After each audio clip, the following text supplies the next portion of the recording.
by the time I started having sex, it was like I covered up, not because I was ashamed of my body, but because I expected him to not like it, because Mm.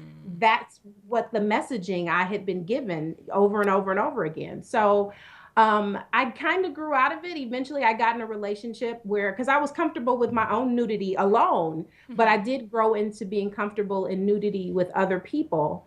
So I can't say it was like a moment where it was like, oh, I'm shame free. Hmm. The arm thing lingered for a really long time. In fact, it was only like maybe 2.5 years ago Yeah. that I actually had a conversation with myself after I was coaching, and I wasn't even doing sensuality or body love or anything. But there was this one day, it was hot, and I had a tendency of wearing like a long sleeves or putting on a jacket, even if it was fucking 200 degrees outside. Yep. And and then I thought, if I am going to help other people to be comfortable and be real and authentic, I can't do this anymore.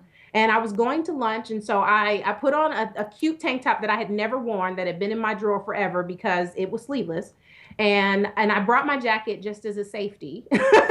Yep. And I told myself, I am not going to put this jacket on. And I went to lunch, and I remember sitting in the restaurant and thinking, like, no one is looking at me. No one fucking cares. Like, I've been telling myself this story Yeah. for so many years, and no one is looking at my arms thinking, like, oh my God, look, her arms have two sections. Like, because those were the thoughts. Like, it would be like, oh, well, people are going to think or whatever. And it's interesting because my arms are still large, and they're still probably my least favorite body parts, but I really appreciate them.